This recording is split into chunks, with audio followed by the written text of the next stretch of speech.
knocked into the lower bracket of his group pretty viciously, but it just about managed to come back. But let's not think about anything else now, because we're going to get into the first game. Amnesiac on his Hunter versus Pavel on the Rogue. So yeah, Pavel with the Rogue, and this is potentially a weak spot for his deck, because, or for his lineup, sorry, because there is a lot of aggressive, punishing tempo decks in Amnesiac's lineup that he's brought to this. He's made a few changes himself. He switched away from the Face Hunter to a slightly slower mid-range variant. As you can see, there's now Savannah High Mains packing in the deck, whereas he was all-out damage during opening week, so that might give the Rogue a little bit more of a chance, but still, Hunter, extremely aggressive class, can beat up on these Rogues very effectively. Yeah, and you know, Amnesiac's Hunter list is something we've been discussing quite a lot, actually. There is the High Main, but there is a single High Main, and there are two Stranglethorn Tigers, yes, which versus Rogue, again, are exceptional. You can't sap a stealth target, and they are guaranteed damage almost all of the time. Going to be a Cloaked Huntress coming out from Amnesiac. He did pick the cat trick from the tracking as well to get this kind of a power turn with double secrets, and Rogue plays a lot of spell souls, so this cat is going to be coming out to say hello pretty quickly. Yeah, and straight away, Pavel to his rapid fire play, even with such a complex scenario as the two secrets in play. He knows what they are, first and foremost. There's only two secrets in Amnesiac's list, the Freezing Trap and the cat trick. So Pavel made this play, the backstab SI7 counter, with the knowledge full in his mind that the cat in the hat was going to come out here, but was he banking on a Huffer following it up?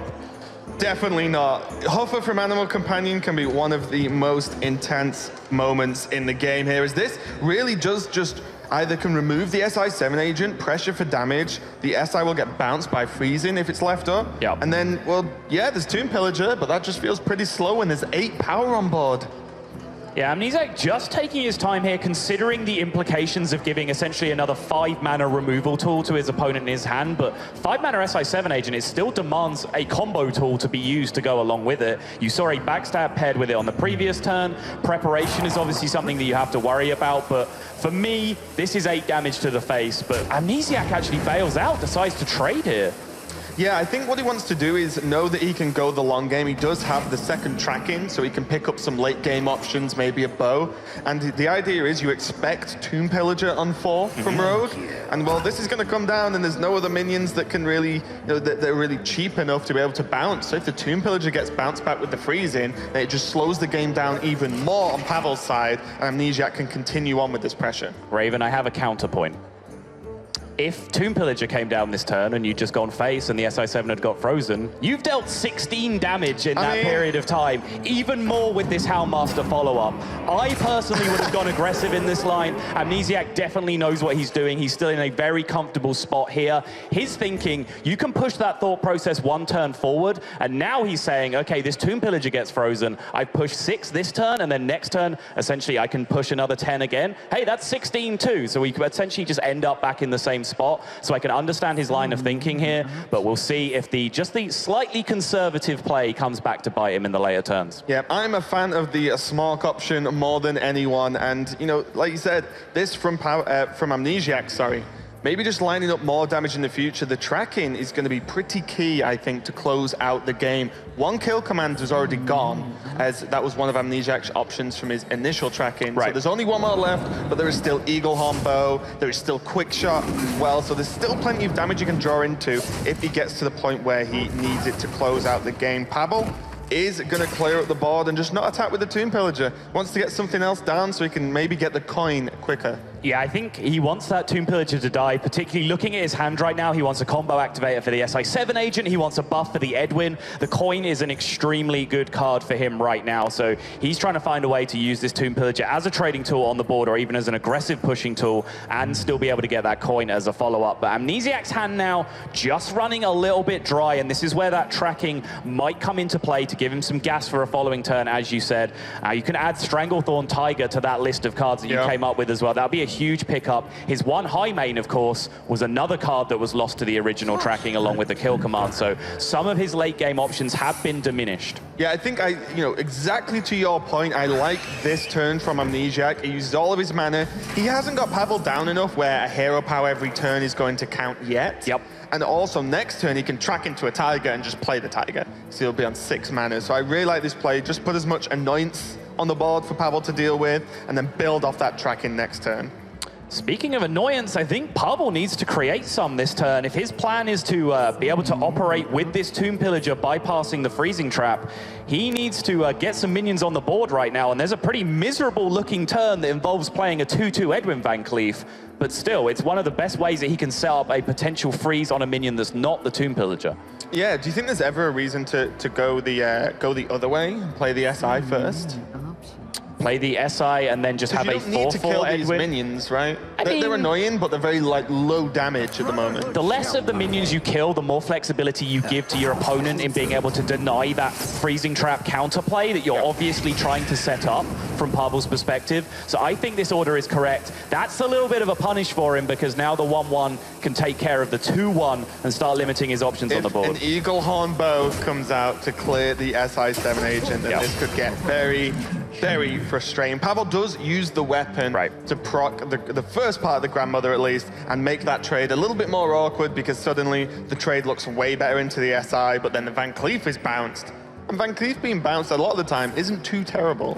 Yeah, that weapon attack very much dictated by where the fiery bat shot ended up going, and now Amnesiac with the Eagle Horn bow pickup is going to go for it. This is a representation of a lot of damage, also just a great board control tool here. And that Tomb Pillager, this game of chicken with the freezing trap that has gone on since turn 3 when it was put into play with the Cloaked Huntress, just continues, and the stalemate right now is favoring the Hunter because he's trotting hero power by hero power towards victory. Yeah, and the frustration now is Pavel had multiple options, or multiple turns, sorry, to actually proc the freezing trap, and now he needs to proc the traps, and there's a bow equipped. Yep. And in Pavel's list, there is no weapon destruction, so this bow is only going to get more and more charges, and as you mentioned, you can't exactly just not proc the traps for a while and try and make the Hunter trade. You'll just press hero power every turn and you will die. Yeah, the bow is so miserable here because if there was a low pressure turn from Amnesiac from Pavel's perspective,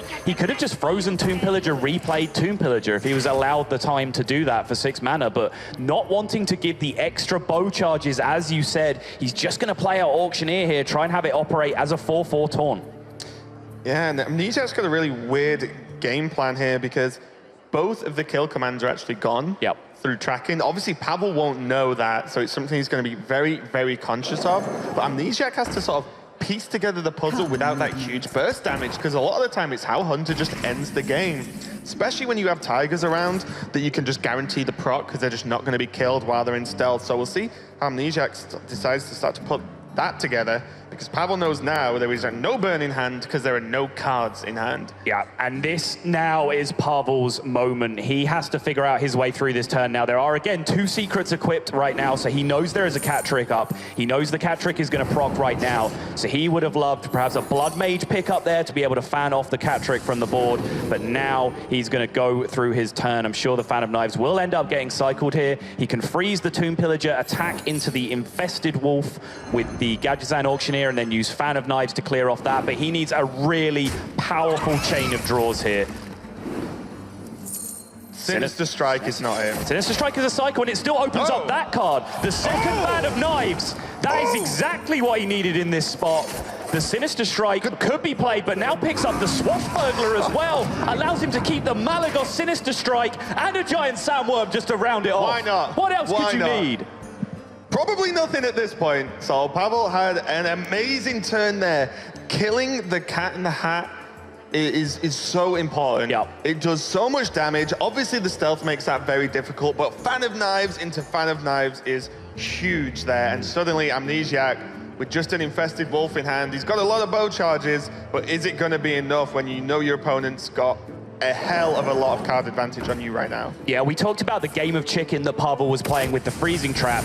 cat trick in most matchups is a game of chicken. In the warrior matchup, you try and bring it out and then brawl in the same turn. In the shaman matchup, you try and bring it out, spell power maelstrom portal in the same turn. Pavel found that spot where he could cycle, get some AoE options. The double fan of knives pulled it together, and now he's just about finding a way to climb back into this game. But Amnesiac, with an empty hand and a dream, is pushing through the damage he needs. I do wonder again whether that slightly less aggressive line that he took early on in the game might just come back to bite him, because remember, as you pointed out, both kill commands out of the deck at this point, so his finishing reach is a little bit lackluster. Yeah, the options he realistically has are chaining quit shots, just to be able to stack up that damage extremely quickly. He would pretty much need to draw Tiger now, or the last one I was going to talk about is Ragnaros! Ooh, baby!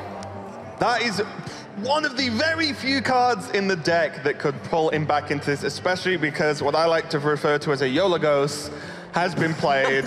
You just put it on the board, hope that it doesn't die. I mean, this is definitely the setup for Pavel, because ends the game. There's one deadly shot in the list from Amnesiac, which is really the only card that's going to interact with this. If it doesn't, it sets up lethal. This Ragnaros outcome here can potentially just decide this entire game. This is a huge rag. Yeah, Amnesiac has the ability to just go for a 1 in 3 here, to be able to finish this game. And you know what? Not knowing what you're going to draw next and no resources in hand to do anything with them anyway, I wouldn't even blame him at this point.